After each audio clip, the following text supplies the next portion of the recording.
Buenos días, mis queridos hermanos. Le ruego a nuestro Dios que nos envíe su Espíritu para que podamos entender su mensaje. Hoy, mis queridos hermanos, vamos a tratar de entender un texto, una reflexión, reflexionar sobre este texto. Y me gustaría, mis queridos hermanos, que estéis atentos. Os lo he pedido en la última reflexión, que en realidad debería de haber sido la tercera. Creo que he cometido un error en este sentido. Pero os invito a que veáis esta, la siguiente, y que la que hicimos con la última que hicimos sea la tercera, para que podáis tener una línea de tiempo continua, la explicación que el cielo nos envió en su día, ¿verdad? Y que tiene que servirnos hoy para poder comprender las profundidades de lo que nuestro Dios trata de ayudarnos a entender, ¿verdad? Os pido disculpas porque lo he hecho así, no he sido atento y he empezado con el final. En realidad debería de haber empezado por el principio. Pero os recordaré esto en esta ocasión y en la siguiente también trataré, por la gracia de Dios, no olvidarme y recordaros que la última reflexión, la que hicimos, tiene que ser en realidad la tercera, ¿verdad? Y esta es la primera y la siguiente, pues la segunda, ¿verdad? Para que tengamos una línea de entendimiento correcta, ¿verdad? De las cosas.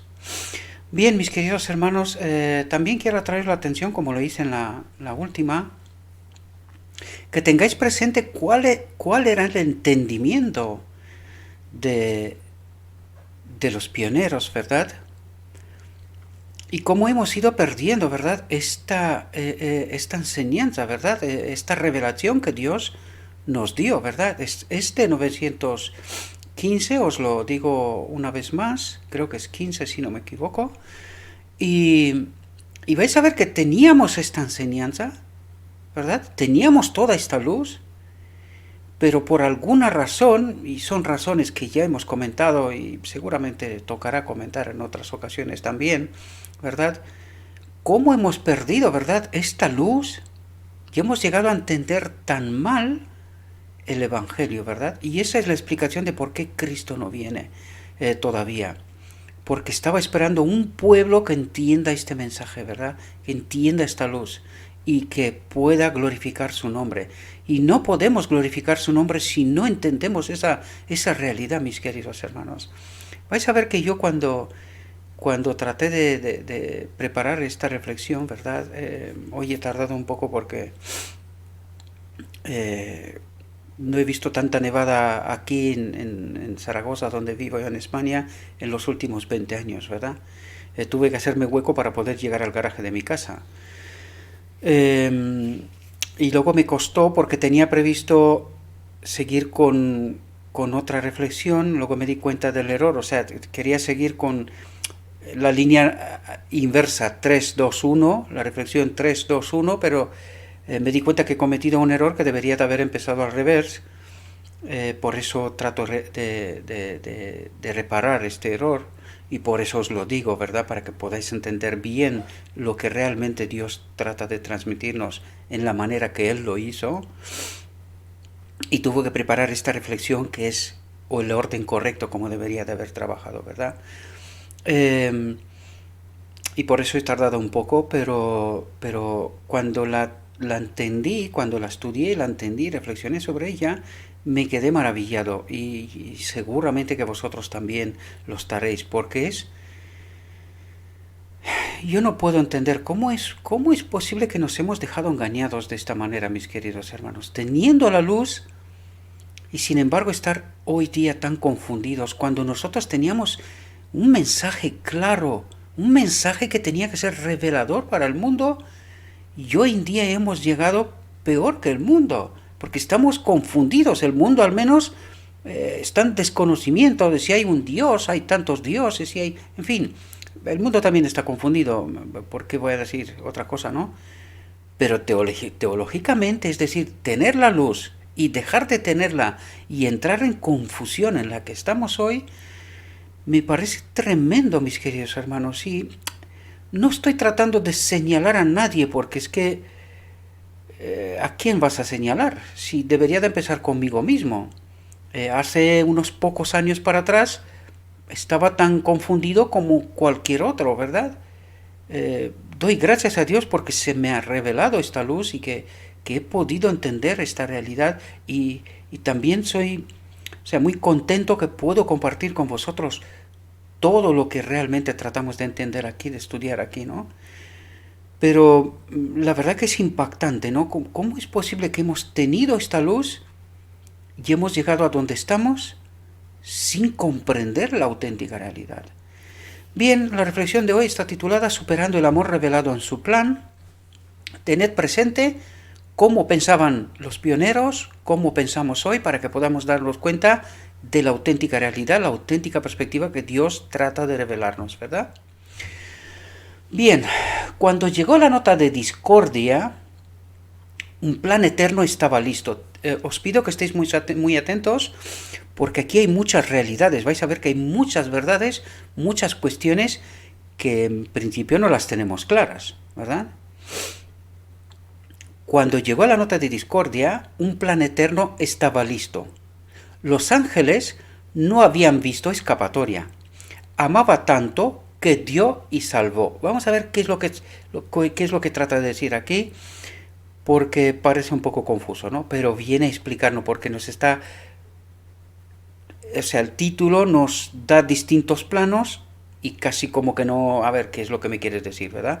Pero toda la explicación que viene a continuación nos coloca los planos correctos, ¿verdad?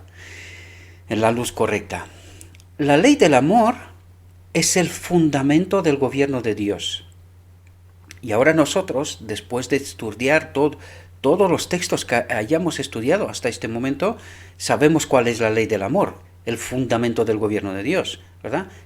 El propósito de Dios, su espíritu en todos los seres creados, ¿verdad? Y esta es la ley del amor, esta es la ley de Dios, esta es la justicia de Dios, ¿verdad?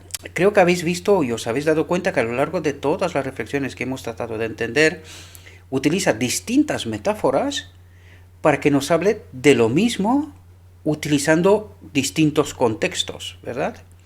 Pero hablando de lo mismo al fin de cabo, ¿verdad? Por eso quizás nos ha costado tanto entender esta realidad. Es probable que sea esto, ¿verdad?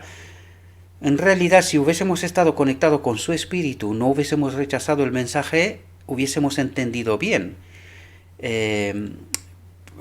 La culpa la tenemos nosotros porque hemos rechazado este mensaje en 1888 y por eso no hemos entendido esta realidad. Sin embargo, está escrita desde entonces. Perdón, dije 1915 al principio, pero es diciembre de 1914, ¿verdad?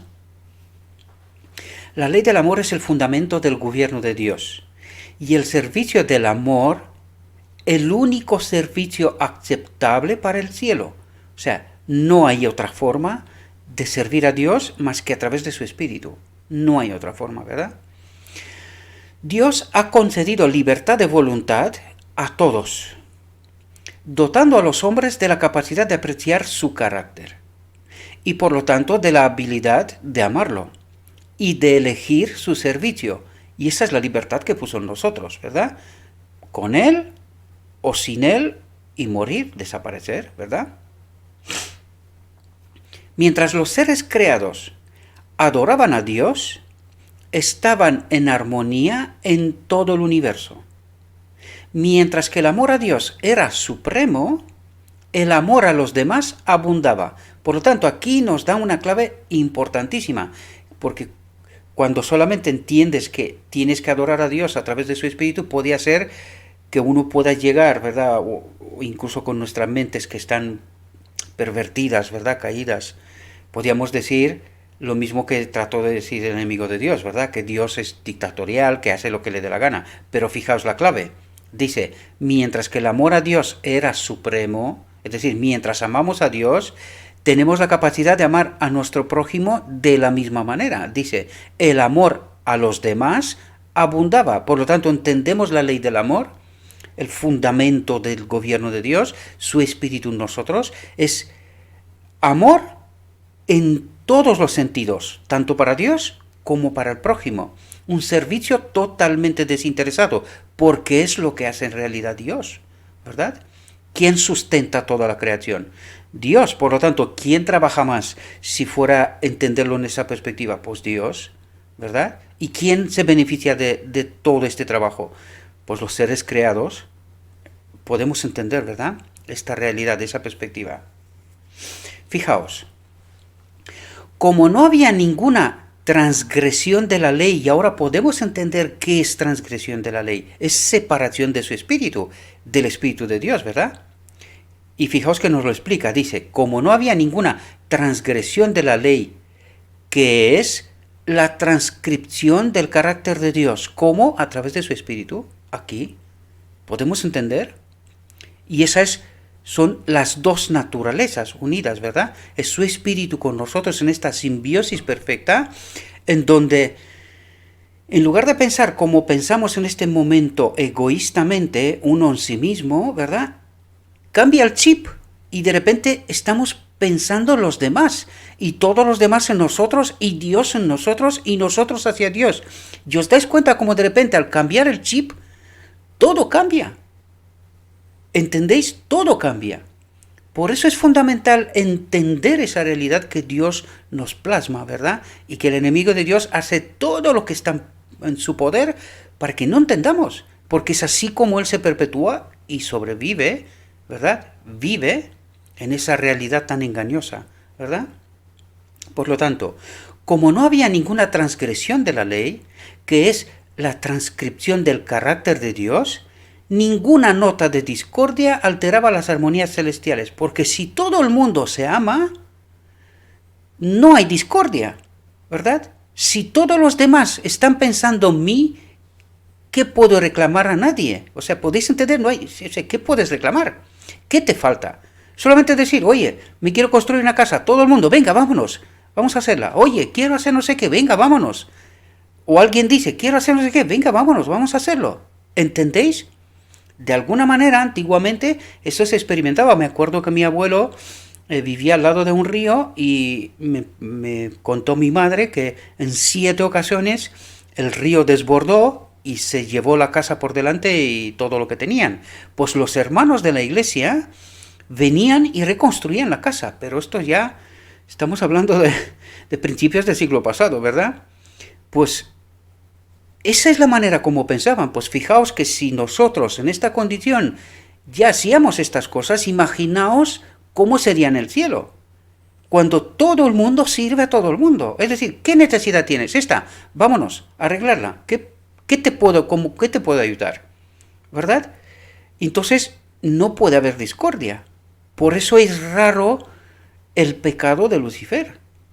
¿Entendéis? No tiene explicación. Un universo que funcionaba así, ¿qué necesidad hay de nada? Y eso es la realidad, la perspectiva que nuestro Dios trata de plasmarnos, de ayudarnos a entender, ¿verdad? ¿Cuál es su oferta de vida, de libertad? ¿Entendemos? Guardado en silencio desde los tiempos eternos. Y aquí empieza a explicarnos el plan de redención. Fijaos, dice, guardado en silencio desde los tiempos eternos. Y ahora entendemos, ahora nos explica qué es lo que quiere decir. Dice, pero conocidas por Dios son todas sus obras. Y desde las edades eternas, el pacto de gracia, favor inmerecido, no he añadido nada, es tan original así, ¿verdad? Dice, desde las edades eternas, el pacto de gracia, favor inmerecido, es el favor de Dios, ¿verdad? Existía en la mente de Dios, del Padre y del Hijo, entendemos así, ¿verdad? O sea, al menos del Padre, existía en la mente de Dios. Se llama el pacto eterno, porque el plan de salvación no fue concebido después de la caída del hombre. Y ya lo sabemos, ahora lo hemos comentado, hemos visto otros textos, ¿verdad? Sabemos que el plan de redención fue concebido antes, pero dice, antes incluso que se dé a conocer a los seres celestiales, ya estaba en la mente de Dios, ¿verdad? Desde los fundamentos, desde la eternidad, ¿verdad? Dice, se llama el pacto eterno porque el plan de salvación no fue concebido después de la caída del hombre, sino que fue lo que se mantuvo en silencio a través de los tiempos eternos. Es decir, estaba en la mente del Padre, ¿verdad? Porque Él lo sabe todo, el futuro, el presente y el pasado. Para Dios todo esto es presente continuo, así es como lo llamaríamos, ¿verdad? O sea, Dios en su sabiduría lo sabe todo, lo tiene todo presente, ¿verdad? No es futuro, presente y pasado, sino que todo es un presente continuo, ¿verdad? Pero ahora se manifiesta y por las escrituras de los profetas, según el mandamiento del Dios eterno, se da a conocer a todas las naciones para la obediencia de la fe. La redención no es una idea tardía. El propósito y el plan de gracia existieron desde toda la eternidad, lo vuelvo a recalcar, ¿verdad?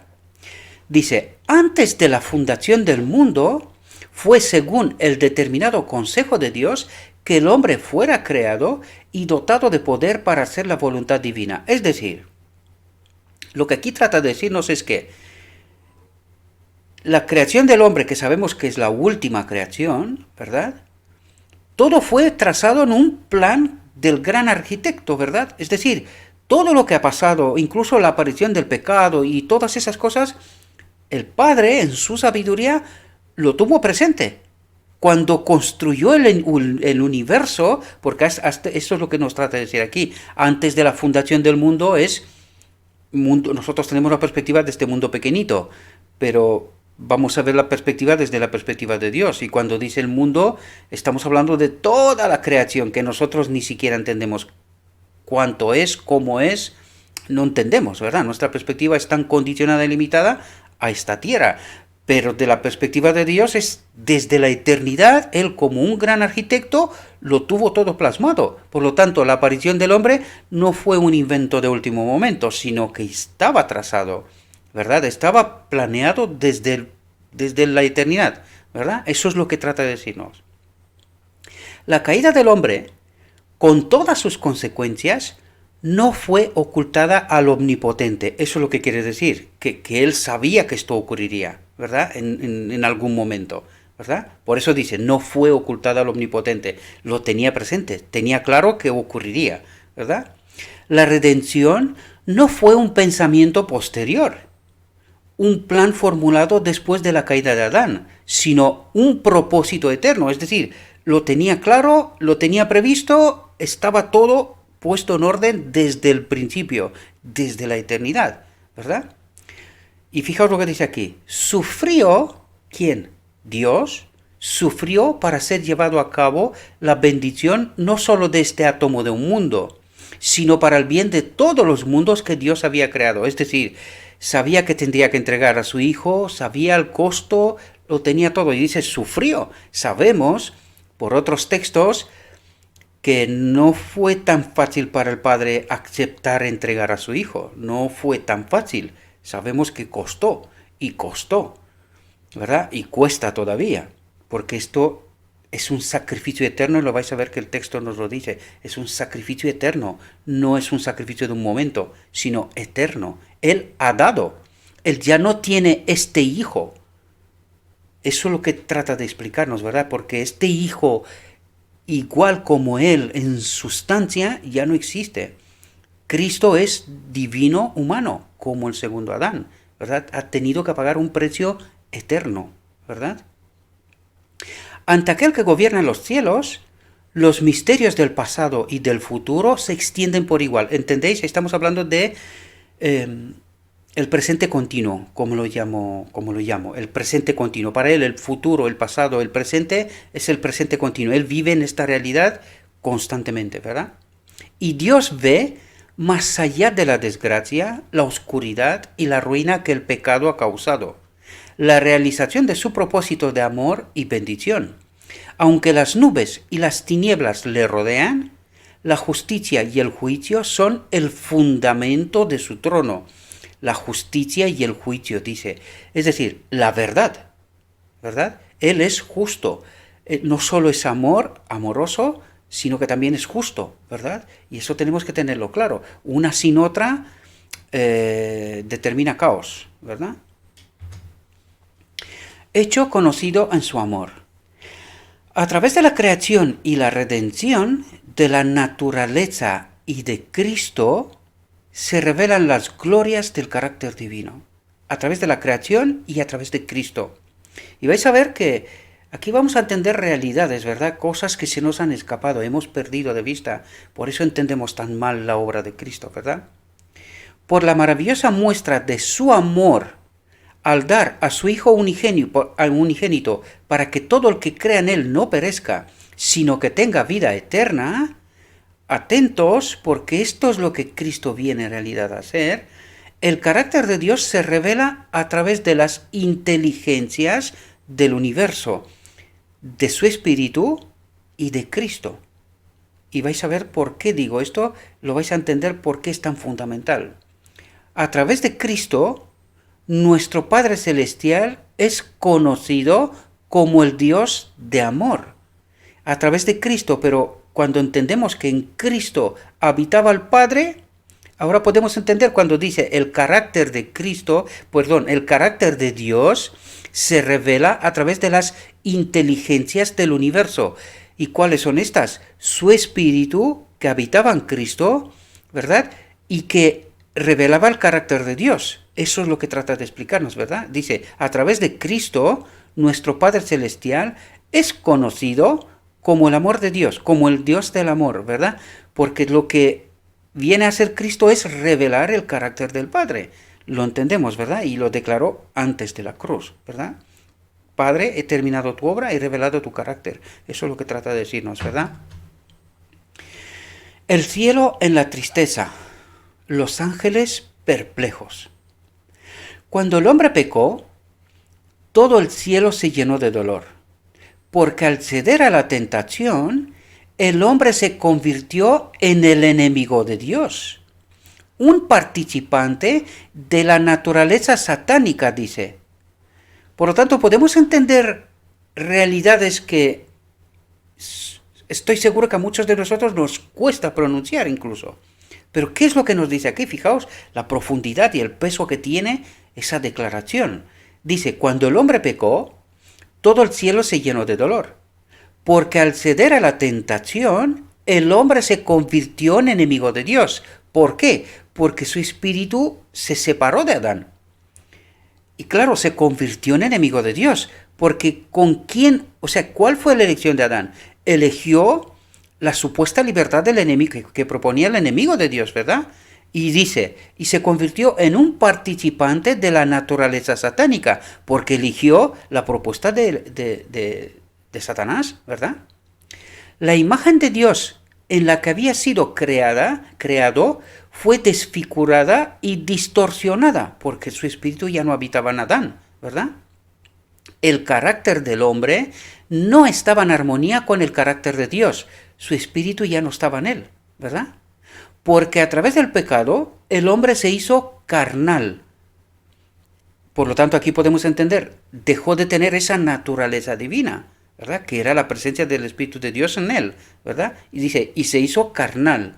Y el corazón carnal es enemistad contra Dios.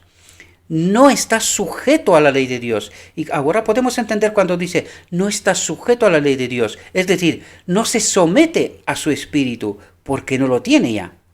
¿Verdad? No lo tiene, por eso no está sujeto. ¿Qué es la ley de Dios? Su espíritu en él, o en nosotros, ¿verdad? Pues no estamos sujetos a él. ¿Por qué? Porque no está con nosotros, no nos acompaña, ¿verdad? Ni tampoco puede estarlo. ¿Entendemos? Porque era necesaria una obra de redención, ¿verdad? A los ángeles les parecía que no había forma de escapar del transgresor. Fijaos lo que pasó en el cielo, Cesaron sus cánticos de alabanza. Y en todas las cortes celestiales hubo luto por la ruina que el pecado había causado.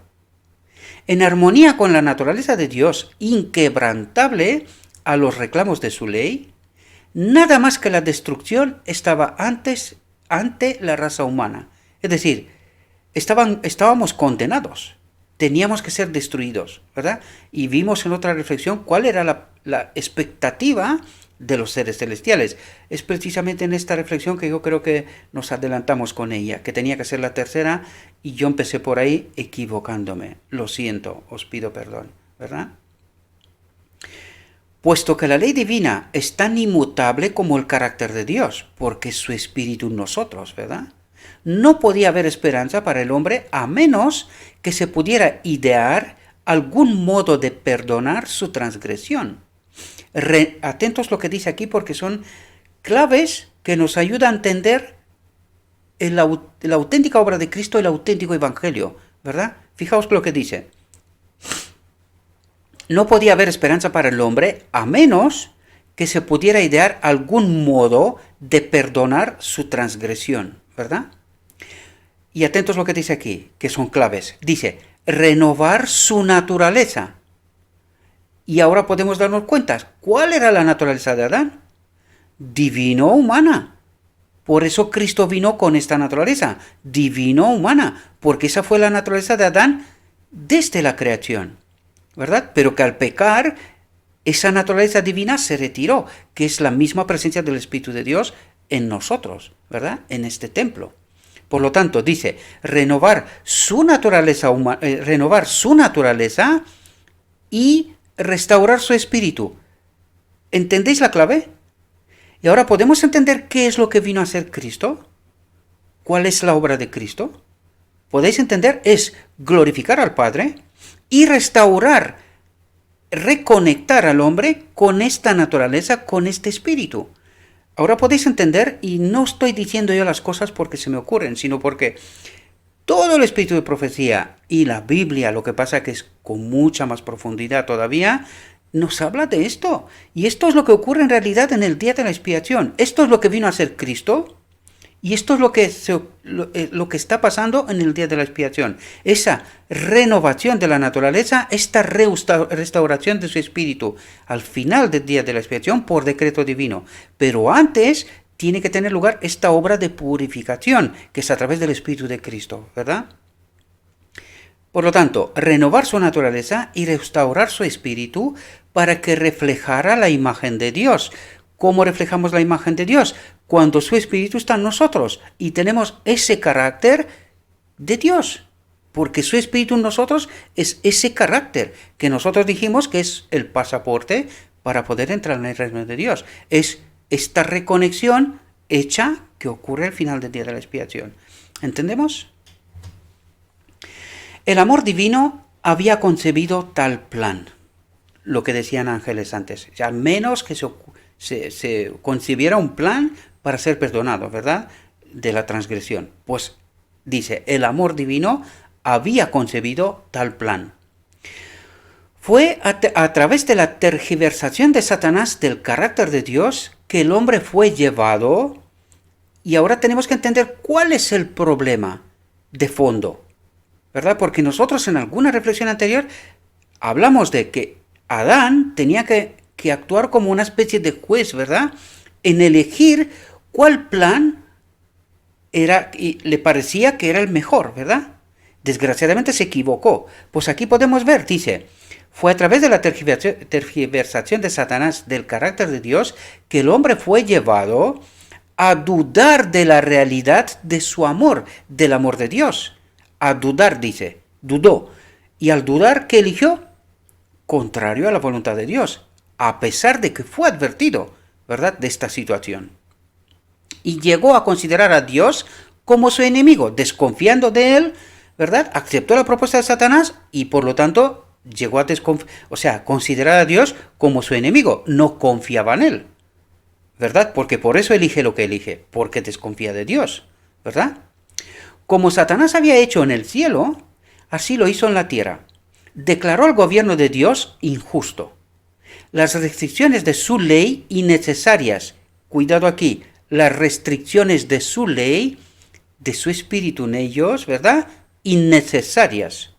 Y ordenó, y ahí se entiende la libertad que él proponía, ¿verdad? Esta libertad sin restricciones de la ley, sin el Espíritu de Dios en ello. Lo hemos venido tratando, espero que lo entendáis, ¿verdad? Si os encontráis con este vídeo, id para atrás y empezar a ver porque vais a entender. Hay un montón de textos y podemos entender esa realidad que yo os la comento ahora. Pero claro, no puedo estar repasando continuamente todo lo que hemos repasado hasta aquí, ¿verdad? Como Satanás había hecho en el cielo, así lo hizo en la tierra, declaró el gobierno de Dios injusto, las restricciones de su ley innecesarias y ordenó a los hombres, como había hecho con los ángeles, que se deshicieran de yugo y dejaran que los dictados de su propia naturaleza, ahora vemos cuál naturaleza, fueran su única guía y ley. Y hoy vivimos esta realidad. Por eso hoy somos tan egoístas, por eso hoy pensamos en nosotros, por eso hoy no me importa lo que pasa a mi hermano y a los que me rodean, por eso hoy somos como somos, debido a esta naturaleza caída.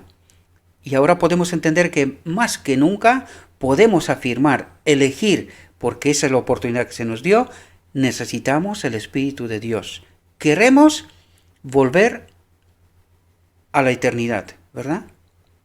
Prometió libertad. ¿Quién? Satanás, ¿verdad? Prometió libertad. Pero como él mismo es el servidor de la corrupción, de esa naturaleza caída, ¿verdad?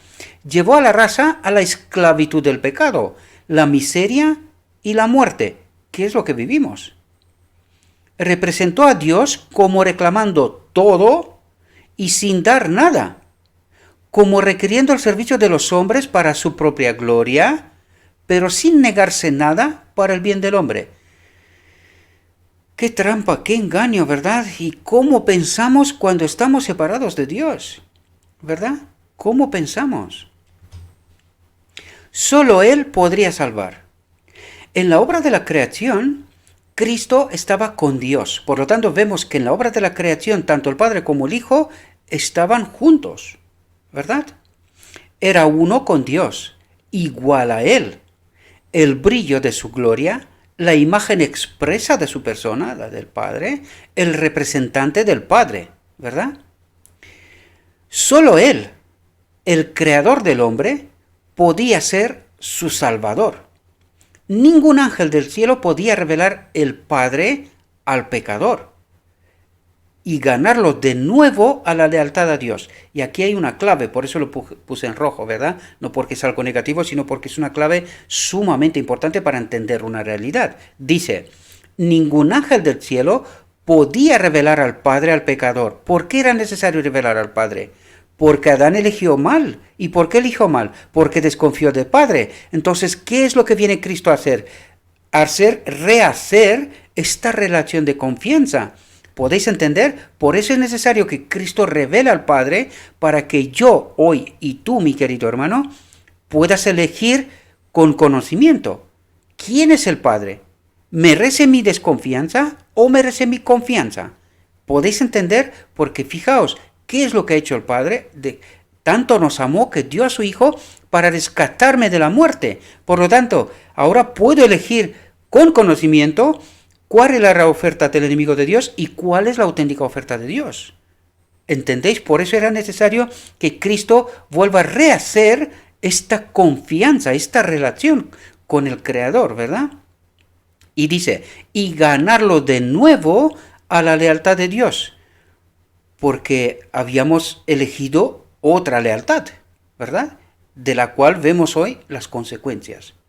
Pero Cristo podía manifestar el amor del Padre, porque Dios, atentos a lo que dice aquí, porque Dios estaba en Cristo, reconciliando al mundo consigo mismo. Por lo tanto, podemos ver de nuevo en la obra de expiación, entiéndase, reconexión al hombre con su espíritu, el mismo Padre también está presente en Cristo, porque fijaos lo que dice, porque Dios, el Padre, estaba en Cristo, reconciliando al mundo consigo mismo. Es decir, esta obra compleja de Cristo no es solo de Cristo, sino que es también del Padre. ¿Entendéis lo que está diciendo el texto?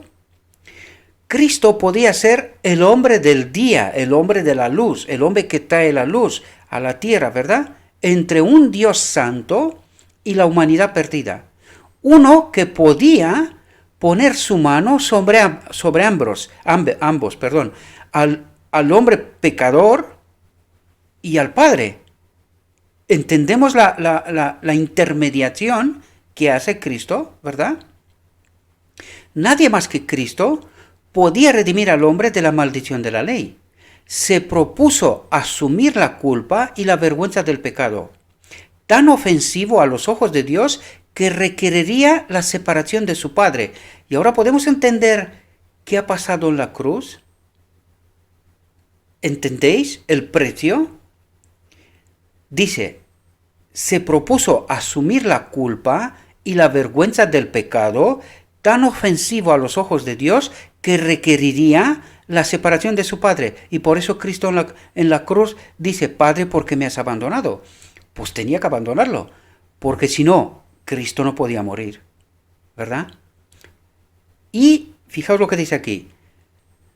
Cristo se propuso llegar a las profundidades de la degradación y el infortunio del hombre y restaurar el alma arrepentida, clave, alma arrepentida. La que no está arrepentida, no.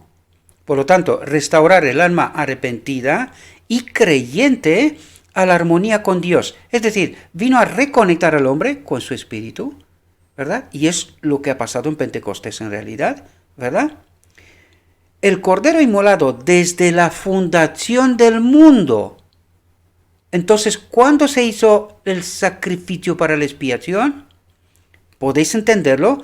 El Cordero inmolado desde la fundación del mundo se ofreció a sí mismo como sacrificio y sustituto de los hijos caídos de Adán. Por lo tanto, ¿entendemos dónde se ha hecho el sacrificio para la expiación? Se hizo en el cielo. ¿Podemos entenderlo? Y se fructificó en la encarnación. ¿Entendéis?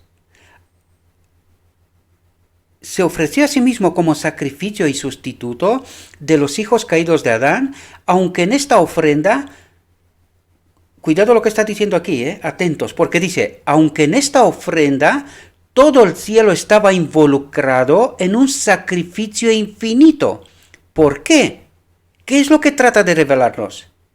Porque Cristo no volverá a tener esa misma naturaleza igual que el Padre. Por eso dice, el cielo mismo está involucrado en un sacrificio infinito. Primero, porque todos los seres creados no tienen ya al mismo Cristo que antes del sacrificio, ¿verdad? Porque este ser ya no es el mismo. Por eso dice el Padre ha dado, y lo que ha dado no vuelve a tener. Este mismo ser ya no existe. Cristo es divino humano. Esta es su nueva naturaleza, por decirlo de alguna manera. Él ya no es Dios en sustancia igual que el Padre. Esto es muy complejo, os lo he dicho, todavía nos queda en la eternidad entender más profundidad sobre este asunto, pero espero que podáis entender lo que el texto trata de revelarnos, ¿verdad? Él amaba tanto que dio, pero el Padre amó tanto al mundo que dio a su Hijo unigénito. Por lo tanto, ¿cuándo da el Padre al Hijo? Y aquí podemos entender cuándo se hizo el pacto. ¿Entendéis? Es ahí donde el Padre da al Hijo.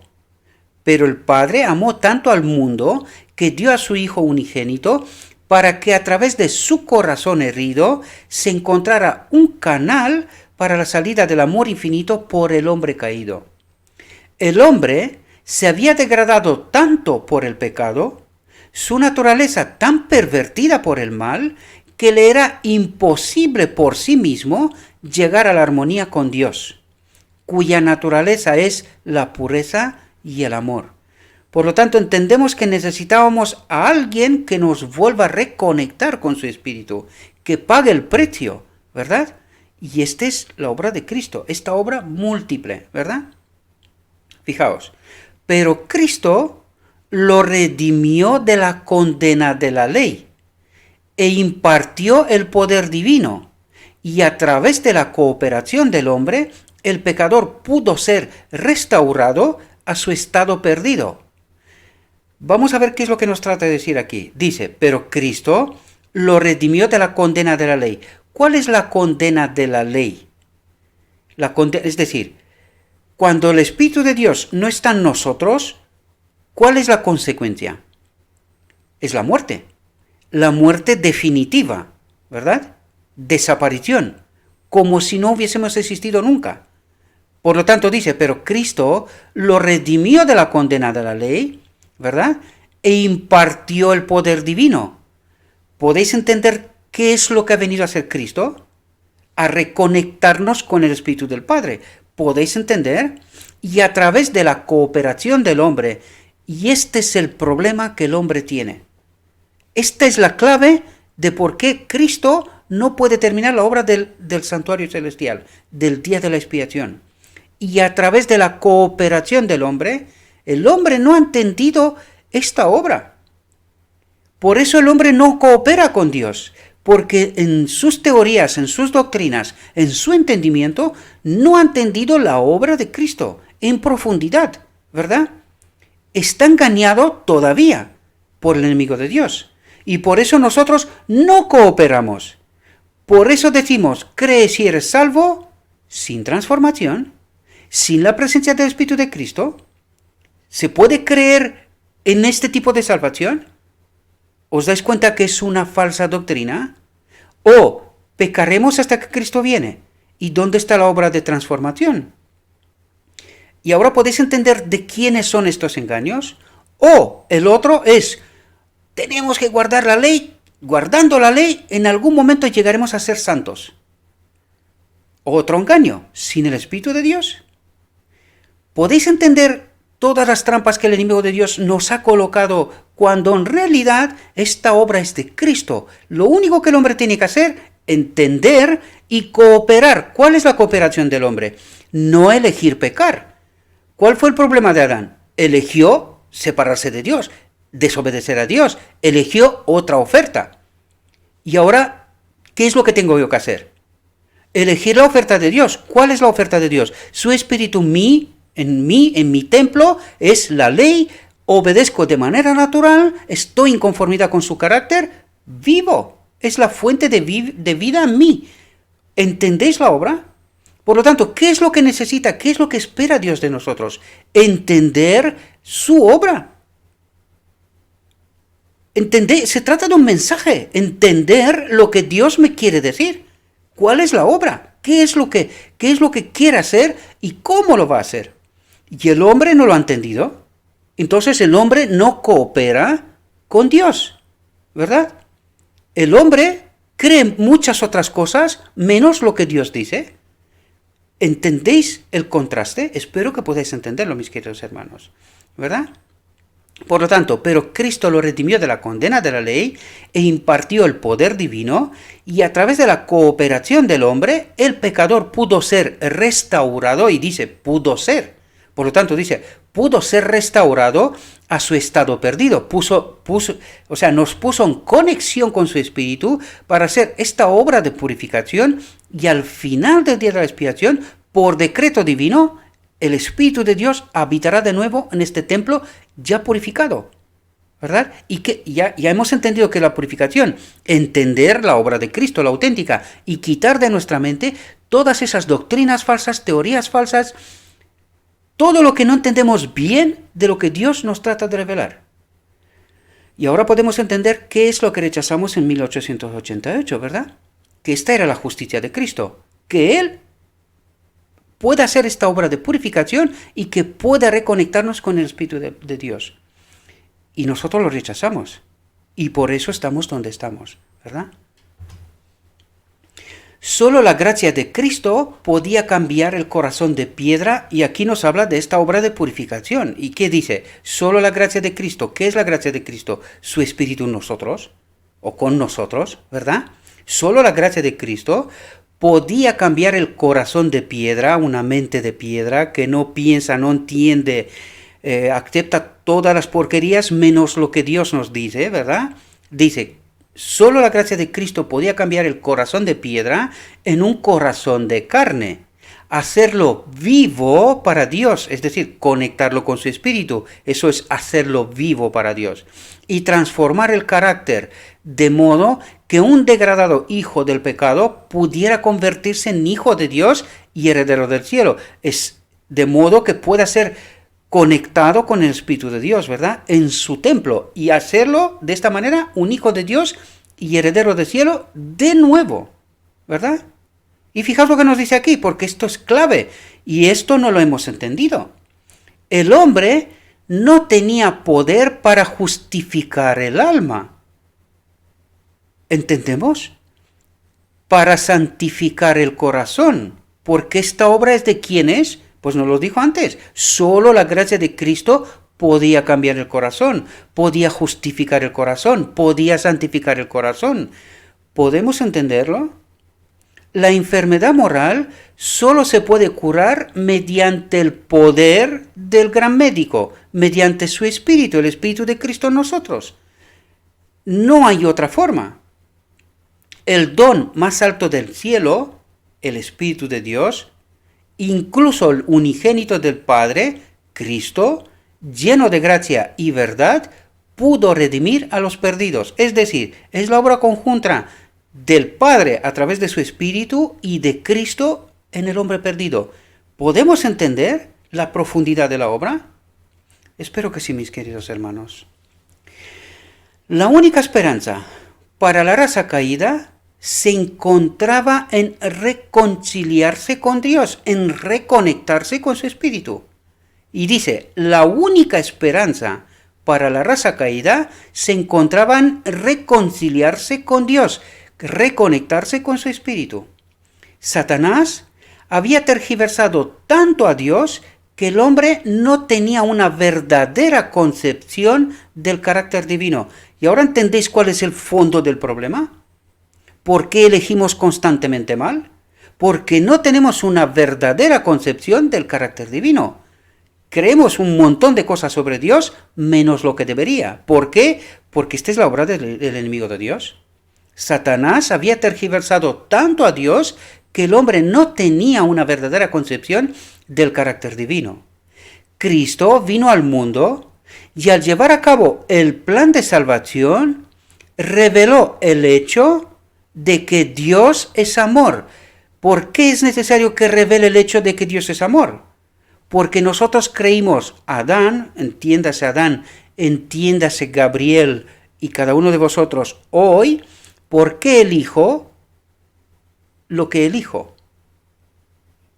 Entiendo que mi Dios es amor, entiendo que someterme a su voluntad es amor, es servicio desinteresado, confío plenamente en Dios de esta vez. Por eso Cristo era necesario que venga a revelar el carácter del Padre, para que yo pueda elegir con conocimiento de nuevo bien. Si de nuevo elijo mal, moriré. ¿Entendéis? Esto es lo que vino a ser Cristo. Por lo tanto, Cristo vino al mundo y al llevar a cabo el plan de salvación, reveló el hecho de que Dios es amor, es digno de confianza, de plena y absoluta confianza. Si después de vivir en este mundo, después de vivir esta supuesta libertad del enemigo de Dios, todavía elijo este mundo, lo que sea de aquí, y no confío plenamente en Dios, moriré. Porque ya he elegido mal por segunda vez.